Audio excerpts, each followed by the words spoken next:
Namaskar. A warm welcome to World News and Indian Perspective on All India Radio. This is Gaurav Sharma and with me is Saira Mujtaba, bringing glimpses of the major developments of the day from across the globe.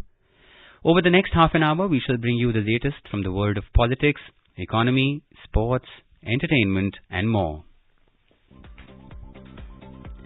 The headlines. India's Prime Minister to commission country's first indigenous aircraft carrier INS Vikrant at Cochin Shipyard Limited on Friday.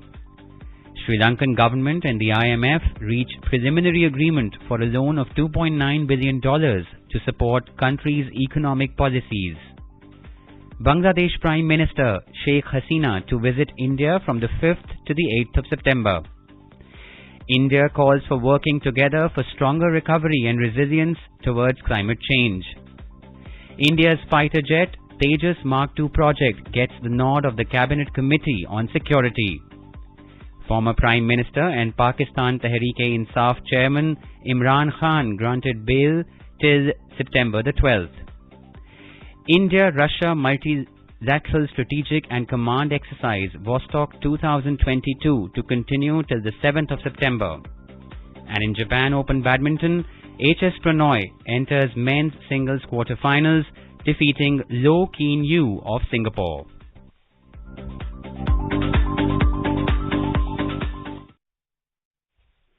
The 262 meters long and 15-story high INS Vikrant with a flight deck comparable to 2 football fields with an angled sky jump is quite an engineering and shipbuilding marvel. INS Vikrant is more than 5 times the size of any warship ever built in the country. India now joins a select group of countries like the US, Russia, China, France and the UK that can indigenously design, build and integrate an aircraft carrier. The Indian Navy has now transformed from buyers to builders. The INS Vikrant will be fully combat ready after the MiG-29 supersonic fighters complete crucial flight trials with her sprawling deck, and the aircraft carrier will be equipped with all high-tech weapons like the Bharat 8 surface-to-air missile system by around mid-2023. The trials of the submarine hunting MH Romeo helicopters and early warning Kamov 31 choppers are also in progress. Needless to say, with the induction of INS Vikrant, the Indian Navy will emerge as a formidable blue water naval force. The Sri Lankan government and International Monetary Fund IMF have reached a staff-level agreement for a loan of $2.9 billion with a 48-month arrangement under the Extended Fund Facility. According to a statement by IMF, the program aims to restore macroeconomic stability and debt sustainability. IMF also requires receiving financing assurances from Sri Lanka's official creditors, besides ensuring efforts are made to reach a collaborative agreement with private creditors. Key elements of the program are to raise fiscal revenue to support fiscal consolidation. The program will implement major tax reforms. The program aims to reach a primary surplus of 2.3% of GDP by 2024. Introducing cost recovery-based pricing for fuel and electricity to minimize fiscal risks arising from state-owned enterprises. Mitigating the impact of the current crisis on the vulnerable by various methods. Restoring price stability through data-driven techniques. A new central bank act is a cornerstone of this strategy. Rebuilding foreign reserves through a market-determined and flexible exchange rate supported by the comprehensive policy package under the program. Safeguarding financial stability by ensuring health and adequate regulatory standards with the revised Banking Act, and reducing corruption vulnerabilities through improving fiscal transparency and public financial management, introducing a stronger anti-corruption legal framework and conducting an in-depth governance diagnostic supported by IMF technical assistance. The Ministry of External Affairs, MEA, in a press release on Thursday informed that Bangladesh Prime Minister Sheikh Hasina will pay a state visit to India from the 5th to the 8th of September. This is her second visit to India since 2019. It further mentioned that during her visit, Prime Minister Hasina will call upon President Draupadi Murmu and Vice President Jagdeep Dhankar. She will also hold bilateral consultations with Prime Minister Narendra Modi during her visit to India. External Affairs Minister Dr. S. Jaishankar will call on Prime Minister Hasina. She is also likely to visit Ajmer. In recent years, India and Bangladesh have sustained and continued a high level of engagement at many fronts. An official statement by the MEA stated that her visit will further strengthen the multifaceted relationship between the two countries based on mutual trust and understanding. Addressing the G20 Joint Environment and Climate Ministers meeting in Bali on Thursday, Environment Minister Bhupendra Yadav stated that any initiative to address the contemporary environmental challenge should be on the basis of equity and principle of common but differentiated responsibilities and respective capabilities.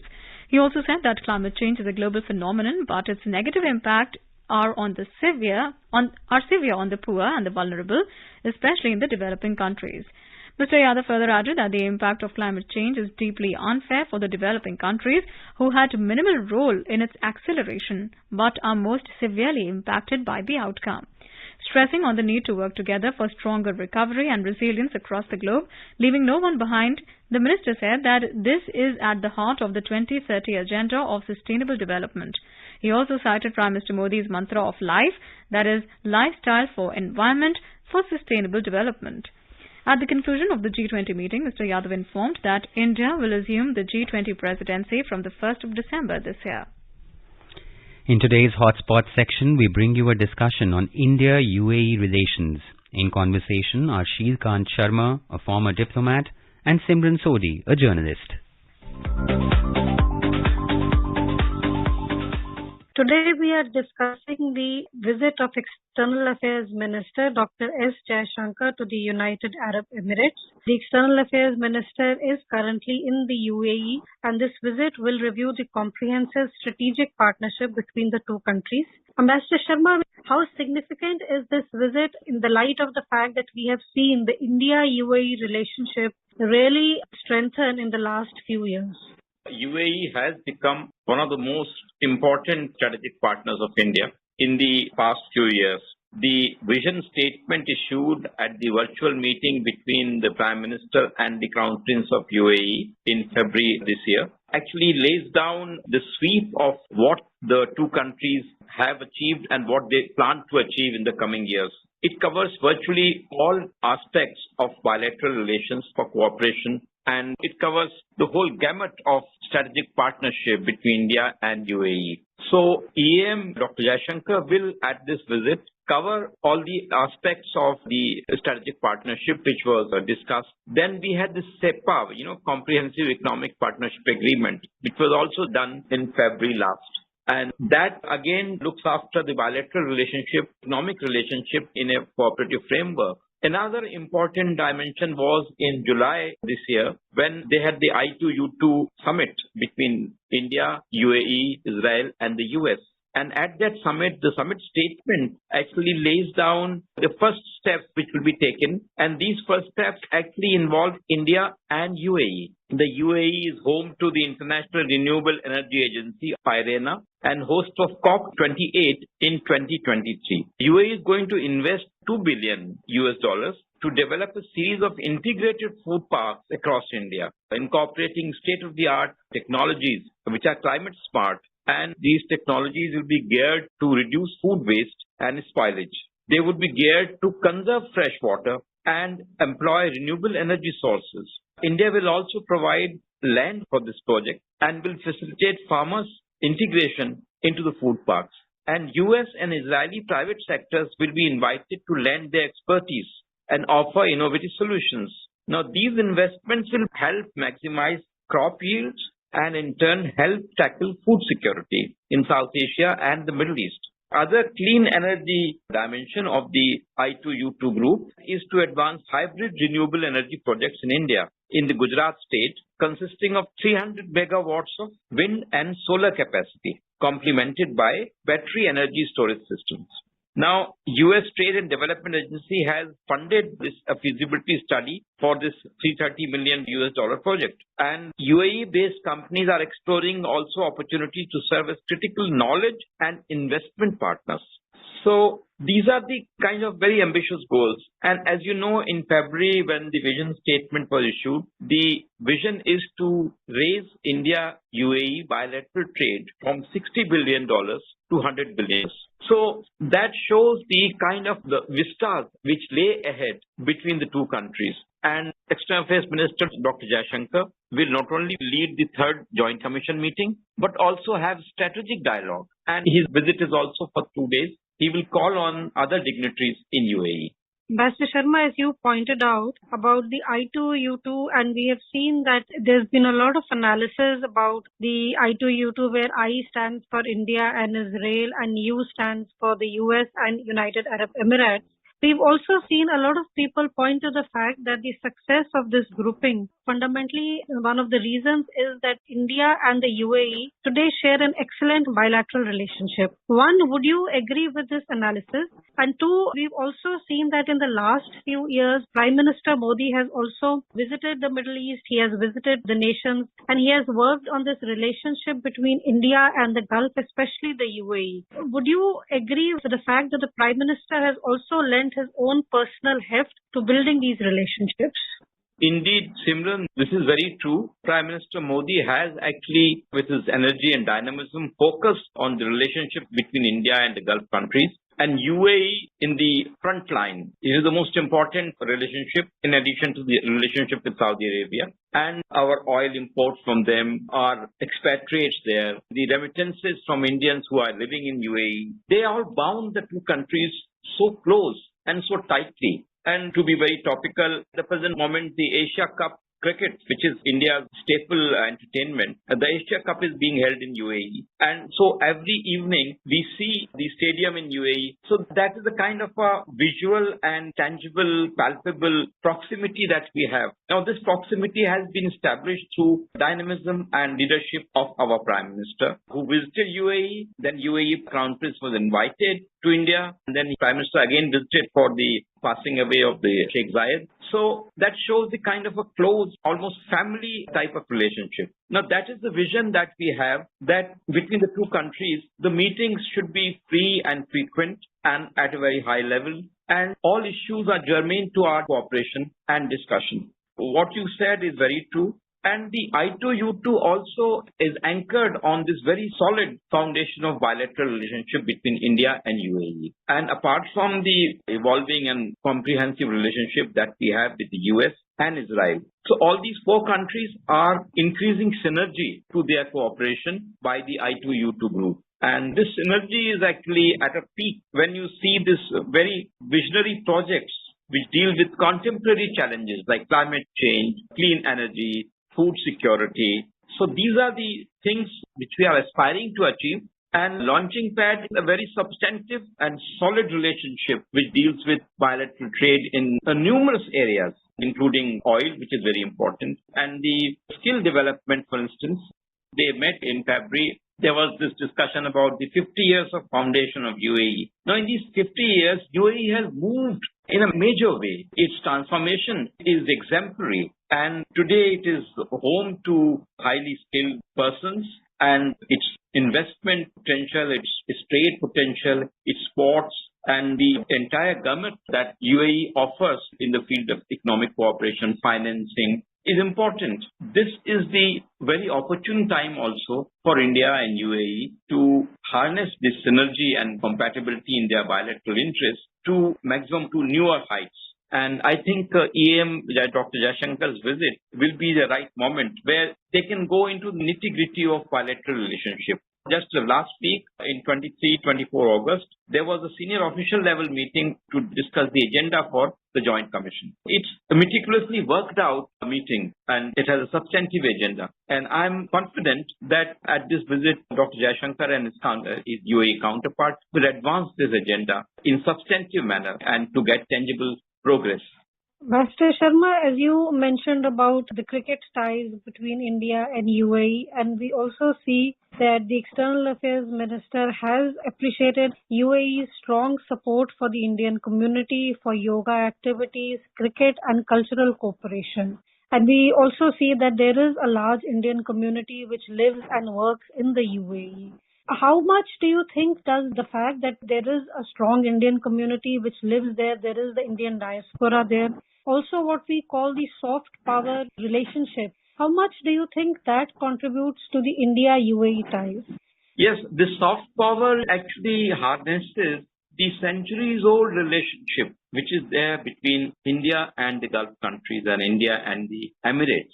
Our expatriates there, they went in the past 50 years, but they also linked with the previous generations who have been living there, who have connected the two countries. The cricket ties, of course, they manifest the kind of confidence that we have today with the UAE. Last year, because of COVID, when we could not hold the IPL here, it was held in the Emirates, and it is a major Indian cricket event. And then Indian films also, there is great interest in UAE, in Indian films. So there is this to and fro between the two countries of people-to-people connectivity. Like the Emirates air flights, their number has increased, and when there were problems in the past 2 years about aviation, Emirates connected India to important destinations abroad also. It's one of the preferred airlines, and Indians use Dubai as a transit point to go to Europe and America. So these are the sinews of people-to-people connectivity, which are getting stronger and wider. And many people of Indian diaspora in UAE who have excellent links with the rulers in Emirates, and they also nourish our relationship. Ambassador Sharma, how far do you think does this contribute to the fact that the UAE is also now reaching out and it's showing sign of respect for the fact that there are so many Indians who live there, and to make them more at home and also a part of the community, even though they're living away from home? Actually, this also shows the self-confidence of the rulers in UAE. They have now arrived at a stage where they can take big leaps to build cooperation with countries. So, like to facilitate the building of a Hindu temple there is reflective of this liberal and confident approach to relationships and to help the diaspora feel at home. Now the perspective is very wide, it is open, and that speaks volumes. And the same ideas like inclusiveness, openness, transparency, plurality, they underpin our approach to cooperation and international relations, both countries. Ambassador Sharma, if I was to ask you to pick just 3 focus areas very briefly, which are the 3 focus areas that you would pick on and say that this probably is the 3 areas that India and UAE need to focus on, so that the strength of this relationship, which we have seen increase in the last few years, can even strengthen further? Well, I would say that one area of focus is to consolidate what already exists, like these very substantial ties which reflect the $60 billion annual trade. So this should be consolidated. That's one area. The second focus should be these visionary leaps that both countries need to take. Issues like technology to meet the challenge of climate change and renewable energy, food security. These are actually going to be very important in the coming decades as the world passes through crisis about fuel and food. So these are the areas where focus would be beneficial to both countries. And the third area I would say is this people-to-people cooperation, which has really grown in leaps and bounds in the past 50 years, ever since the UAE was founded. And this is the bulwark of comprehensive, outward-looking, growing relationship. It will help us achieve the vision of reaching $100 billion of trade between the two countries. With these comments, we bring today's discussion to an end. Thank you. Thank you, Simran.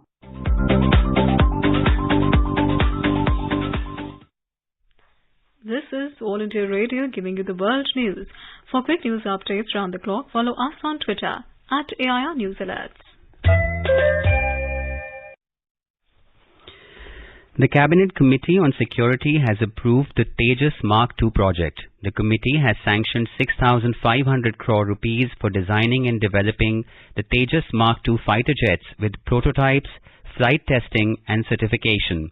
The allocation comes in addition to the existing 2,500 crore rupees sanctioned to HAL. The advanced version of the Tejas LCA will feature a series of additions to its flight and fight capabilities. Tejas 2.0 will be equipped with more powerful GE F414 engines in the 98 kilonewton thrust class, which will allow it to extend its flight range and carry additional payload and weapons as compared to the existing version. The payload capacity of the Tejas Mark II jet will be 4 tons as compared to 3 tons of the existing version. In addition to this, the new jet will also be equipped with an indigenously developed active electronically scanned array AESA radar, which will be a major upgrade from the existing ELTA's ELM 2032 multi-mode radar. Speaking to a news agency, the IAF Chief Marshal VR Chaudhary said that Tejas Mark II will fill a critical capability void. He said that it is essential that all stakeholders need to work in tandem to ensure timely induction of this aircraft into the IAF. According to local media reports, Pakistan's anti-terrorism court had extended the interim pre-arrest bail of former Prime Minister and Pakistan Tehreek-e-Insaf PTI chairman Imran Khan till September the 12th. The PTI chief was booked in a terrorism case on the complaint of Islamabad Sadar Magistrate Ali Javed for threatening a female judge of the federal capital during the rally held on August the 20th. Union Minister Dr. Jitendra Singh on Thursday announced the scientific completion of India's first indigenously developed quadrivalent, the HPV vaccine. Speaking on the occasion in New Delhi, Dr. Singh said that it is India's first indigenously produced, affordable and cost-effective QHPV vaccine for eliminating cervical cancer. Stressing on the importance of preventive health care, the minister said that the vaccine will be affordable and add to the esteem of the common Indian.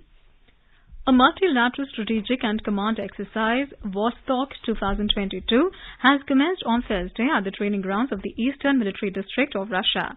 It will continue up to the 7th of this month.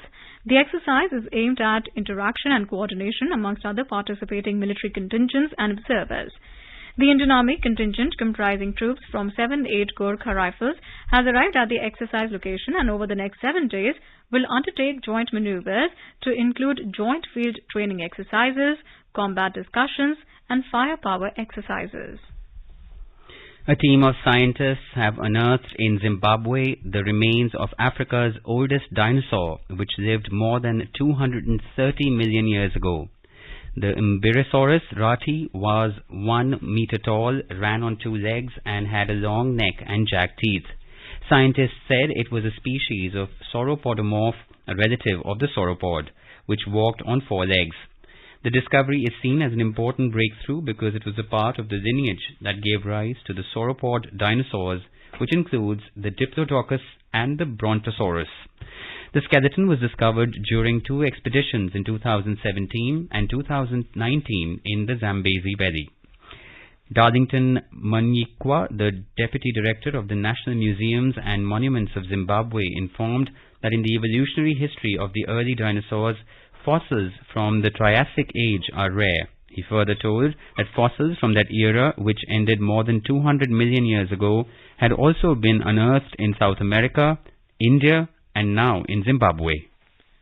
Minister of State for External Affairs Dr. Rajkumar Ranjan Singh mentioned that economic cooperation has always been an important pillar of ASEAN-India partnership. He also stated that while the bilateral trade has crossed $100 billion, the economies have huge untapped potential.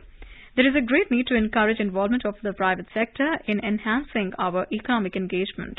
The ASEAN-India Business Council needs to ensure increased participation to enhance trade and investment between the two sides. He concluded the conference with a statement that the ongoing ASEAN-India partnership provides a strong foundation to build up cooperation in the Indo-Pacific region, guided by the synergy of AOIP and IPOI. With increased global challenges, ASEAN-India ties are a source of balance and harmony in the region. Over the past 75 years since independence, India's largest public-serving broadcaster, All India Radio, has been the proverbial storyteller for the 1.3 billion citizens across the country. All India Radio is celebrating 75 years of freedom with a series, Azad Bharat Ki Baat Akashvani Ke Saath. It showcases the journey of India since independence in various walks of life through the storytelling of All India Radio.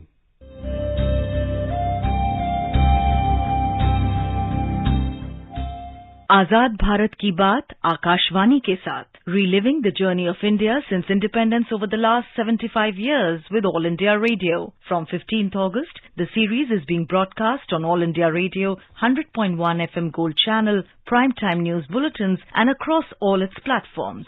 Tune in to stay updated with All India Radio.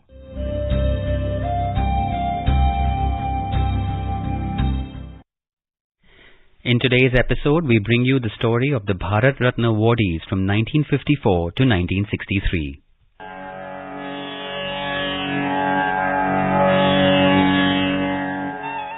The highest civilian award in India is the Bharat Ratna Award, which was instituted in the year 1954. It is awarded for exceptional public service and performance of the highest order in any field of human activity. This award is presented by the President of India. So far, 48 eminent personalities have been honored with Bharat Ratna. The first Bharat Ratna Award was conferred on C. Rajagopalachari in 1954. I am Rajagopalachari and I am speaking from Madras All India Radio Broadcasting Station. I have been given the honor of inaugurating this Hindustan Akashvani in Madras. When anyone speaks, the vibrations taking shape according to each articulated sound are transmitted across the air and touching the membrane in the ear, set it in corresponding vibrations, which in turn produce changes in the brain that give us a perception of what our friend is saying. Along with Rajaji, philosopher Dr. Sarvapalli Radhakrishnan was also awarded. The great point about Indian thought was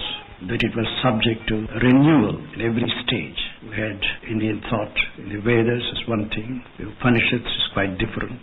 You come to the Buddhist and Gita works, different altogether. Then you come to the commentators, Shankara, Ramananda, etc., quite different. Then when you had a number of saint singers like Kabir, Ramananda, etc., who were trying to help us to find out common background of all these religions. It is said to be unity in diversity. Different cultures, different peoples, different religions are getting together. And Indian thought essentially emphasized what you call the saintliness of man. Nobel laureate scientist C.V. Raman too was honored in the same year. The mind, is a spirit, fresh, don't fog the mind with all sorts of things. And then the spirit, you see, behind the mind is also the spirit. The spirit is, the word spirit means really, Iran, you know what I mean? It's the thing that behind the mind there is something that makes the thing go on. In 1955, activist, philosopher and educationist Bhagwan Das, Dr. M. Vishveshwaraya, civil engineer, statesman and Diwan of Mysore, and Prime Minister Jawaharlal Nehru were given the award. In 1957, Govind Ballabh Pant, activist and first Chief Minister of Uttar Pradesh, was honored. In 1958, Dhondo Keshav Karve, social reformer and educator, was given the award. In 1961, Vidhan Chandra Roy, physician, political leader, philanthropist, educationist and social worker, and Purushottam Das Tandon, activist, Speaker of the United Provinces Legislative Assembly, were honored. In 1962, the award was conferred on Dr. Rajendra Prasad, activist, lawyer, statesman, scholar and first President of India. In 1963, Dr. Zakir Hussain, economist, philosopher, former Vice Chancellor of Aligarh Muslim University and the Governor of Bihar, was honored. Information and skill are not synonymous with education. I will take that risk, for I mean what I have said. Indeed, information and skill are not even reliable measures of education. In order to make them serviceable as such, we must make a distinction. Information, as you can easily see, can be of two kinds. It can be knowledge acquired by someone else by his own mental effort and passed on to us as ready-made information. Or it can be knowledge acquired by us through our own experience, knowledge that has grown in our mind by its own efforts.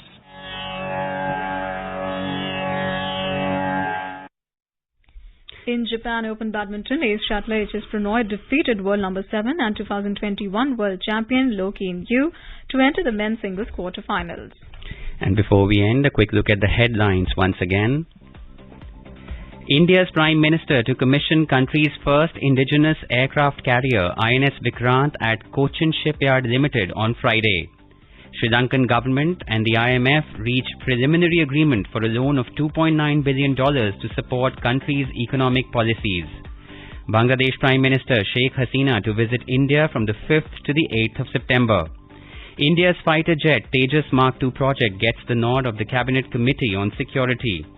And in Japan Open Badminton, H.S. Pranoy enters men's singles quarterfinals, defeating Loh Keen Yew of Singapore. And with that, we end this bulletin. We'll be back at the same time tomorrow with the next edition of World News.